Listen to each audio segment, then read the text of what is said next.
নমস্কার, দি রিপোর্টে স্বাগত। ফের শিক্ষক নিয়োগ মামলায় বিরোধীদের নিশানা করলেন মুখ্যমন্ত্রী মমতা বন্দ্যোপাধ্যায়। এদিন মেদিনীপুরের একটি সরকারি অনুষ্ঠান মঞ্চ থেকে 25,572 জন শিক্ষক নিয়োগ বাতিল প্রশ্নে চাকরিহারাদের আন্দোলনকে অকারণ এবং ভুল বলে দাবি করে মমতা বন্দ্যোপাধ্যায়ের পরামর্শ, চাকরিহারা শিক্ষকেরা কাজে যোগ দিন, বেতন সরকার দেবে।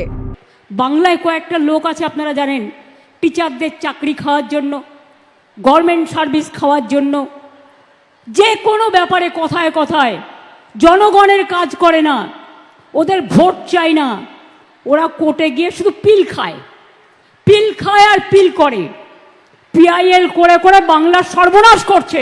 এর জন্য কোর্ট দায়ী নয়, দায়ী যারা মুখে কথা বলে বড় বড়, যারা কোনোদিন কিছু মানুষের জন্য করে না। আমরা চাকরি দেব আর ওরা চাকরি খাবে। আমি পরিষ্কার বলছি, শিক্ষার্থীরা, শিক্ষক শিক্ষিকারা যারা বসে আছেন গতকাল থেকে, কেন বসে আছেন এই গরমের মধ্যে কষ্ট করে? আপনারা স্কুলে যান। আমি তো আপনাদের বলেছি, সুপ্রিম কোর্টে আপনাদের টাকা বন্ধ করে দিয়েছিল, চাকরি বাতিল করে দিয়েছিল, কিন্তু আমরা তো রিভিউ পিটিশন করেছিলাম এবং তাতে তো আমরা বলেছি যে আপনারা মাইনে পাবেন এবং সিস্টেম অনুযায়ী মাইনে আপনাদের কাছে চলে যাবে।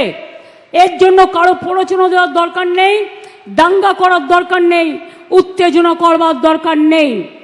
আর গ্রুপ সিডি যেটা বাতিল হয়েছে, আমাদের আইনজীবীদের সাথে পরামর্শ করতে দিন। আমরা আইনজীবীদের সাথে পরামর্শ করে বাদবাকিটাও আমরা নিশ্চয়ই আবার দরকার হলে রিভিউয়ে যাব, এইটুকু বিশ্বাস আমাদের উপর করতে পারেন। যারা আপনাদের চাকরি খেয়েছে তাদের উপর ভরসা করবেন না, যারা চাকরি ফিরিয়ে দিয়েছে তাদের উপর ভরসা করুন, আর যারা আগামী দিনও ফিরিয়ে দিতে পারে তাদের উপর ভরসা করুন। আইন আমাদের মানতে হয়, আইন মেনে চলতে হয়, আবার আইনে মনে রাখবেন আইনও যেমন আছে, আইন আবার পথও খুলে দেয়। সুতরাং আপনাদের চিন্তা করার কোনো কারণ নেই। আমি তো নিশ্চয়ই চাইব না আমার রাজ্যে বেকার বাড়ুক। আবার দেখছি হাইকোর্টে একটা কেস করে বসে আছে, 35,000 প্রাথমিক শিক্ষককে ছাঁটাই করতে হবে। এরা কারা? আমি জিজ্ঞেস করতে চাই, যারা একদিন আমাদের মন্ত্রিসভায় থেকে তারাও কম লক্ষ্যে টাকা দেয়নি, এই চাকরি দেয়নি, একবার ভাবতে লজ্জা করছে না যে মানুষের চাকরিগুলো করার আগে তার একটা পরিবার আছে, তার সন্তান আছে, সে বাড়ি করেছে, ব্যাংকের লোন নিয়ে কি করে শোধ করবে? একবার চিন্তা করে দেখবেন না? রাজনীতি করতে গেলে শুধু মানবিক মুখটা কোথায় যাবে? মানবিক মুখের আজকে সবচেয়ে বেশি প্রয়োজন। আর শিক্ষক শিক্ষিকারা আমি বলি, আপনারা নিশ্চিন্তে স্কুলে গিয়ে ক্লাস করুন, আপনাদের মাইনে নিয়ে ভাবতে হবে না। আইনের মধ্যে থেকেই রাজ্য সরকার আপনাদের কাজ করে দেবে। আপনি এ না বি এটা কোর্ট ঠিক করবে, আমরা নই। কিন্তু আপনাদের মনে রাখতে হবে, যে যেখানে চাকরি করছেন চাকরিতে ফিরে যান।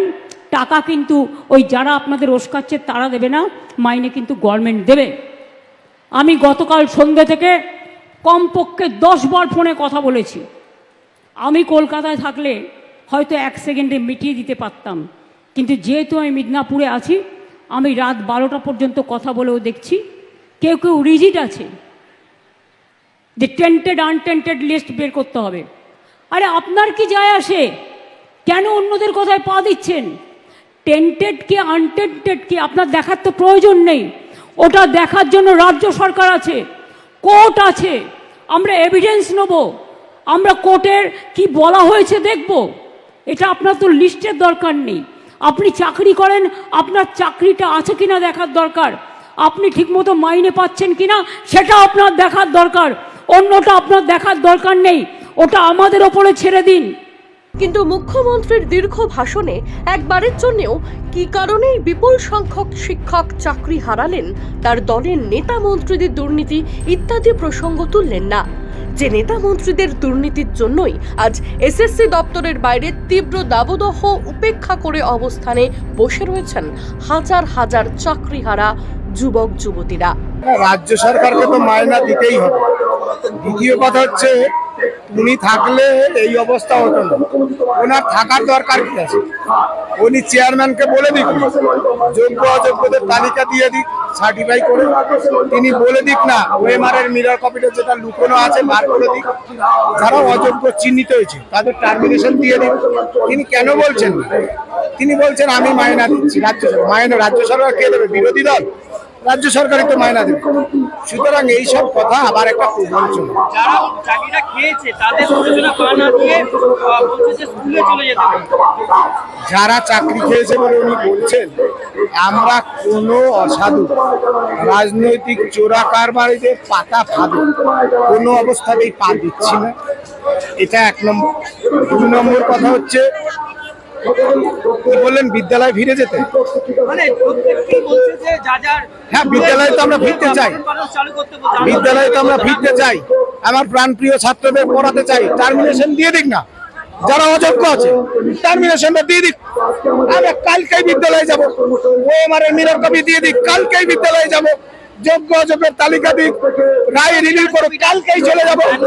কবিটা সামনে আসছে না, কি মনে করছে? মিরর কপি মমতা বন্দ্যোপাধ্যায়ের দুর্নীতি সামনে চলে আসবে একবারে জলের মতো। কোন দুর্নীতির কথা বলছে? দুর্নীতি চাকরি চুরি করেছে তার minister Partha Chatterjee, Subiresh Bhattacharya ex chairman লালবাড়িটা, এই চেয়ারম্যান সুবিরেশ ভট্টাচার্য, শান্তি সিনহারা, ওই কুন্তল ঘোষেরা, শান্তনু বন্দ্যোপাধ্যায়রা, এরা চাকরি চোর। এই চাকরি চোর গুলো যে কি পরিমাণ নিয়ে আসছে না কেন? ভয়ে ভয়ে যারা ঘুষ নিয়ে চাকরিটা নিয়েছে তাদের চাকরি চলে গেলে ওদের চামড়া তুলে দেবে। আর আমাদের ভাসিয়ে দিল, আমাদের যোগ্যদের গলায় ছুরি চালিয়ে দিল। মুখ্যমন্ত্রী বাধ্য থাকবেন প্রকাশ করতে। আপনাদের বলছি, আমরা চোয়ালটা না শক্ত করে নেমেছি। মুখ্যমন্ত্রীকে বলে দেবেন, ওই যে আপনি পালিশ করে দেবেন, কিছু তাবেদার ঢুকিয়ে দেবেন, ওই তাবেদারদের পেটাবে এই যোগ্য শিক্ষকরা। চাকরি ফেরত চায়, ওই তাবেদার চায় না। কোন তাবেদারকে ক্ষমা করবে না কোন যোগ্য শিক্ষকরা। ওরা জানে কারো তাবেদার, আমরা কারো তাবেদারি করি না। শ্যামল পাল, দ্য রিপোর্ট, কলকাতা। সমস্ত খবরের আপডেট পেতে লাইক করে সাবস্ক্রাইব করুন দ্য রিপোর্ট চ্যানেলটি। সেই সঙ্গে বেল বাটন প্রেস করতে ভুলবেন না।